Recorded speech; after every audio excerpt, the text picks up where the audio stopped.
ċertu mumenti kienu ibsin iżda qatt ma ħsibt illi nieqaf. Hekk sostna ma' Net News Neil Aġus wara li għall-ħabta tad-9:15 tal-ġimgħa filgħodu l-għawiem ta' 34 sena tela l-art fil-pitch ta' San Ġiljan. Mijiet ta' persuni nġabru max-xatt jilqgħu lil Aġus f'ewforija sħiħa wara illi irnexxilihom mal-100 kilometru minn Żqallija. Neil beda l-isfida tiegħu ftit wara l-5 tal-ħamis filgħodu minn Ragusa fejn wara jiem ta' taħriġ u impenn massimu rnexxielu jasal Malta wara 28 siegħa jum, avventura illi offritlu taħlita ta' emozzjonijiet. Kont kuntent ħafna mill-ħin, ukoll kien hemm partijiet li kienu diffiċli, kont qed nikbi, kont qed inħoss ħafna bart.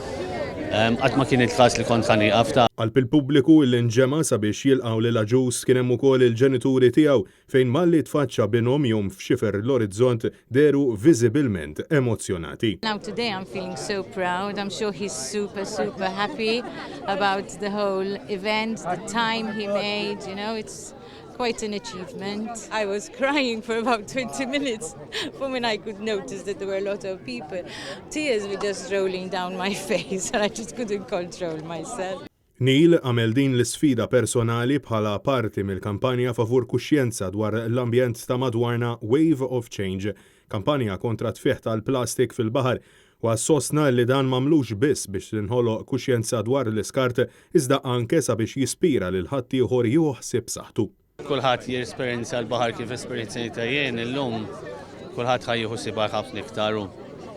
Ukoll barra dik qiegħataw biex to inspire people, jiġifieri anke jekk jafu m'hemmx għalfejn tagħmel xi ħaġa li għamilt jiena ta' 30 siegħa xi ħaġa żgħira, forsi tibda timxi tmur ix-xogħol, forsi tibda tmur il-ġim.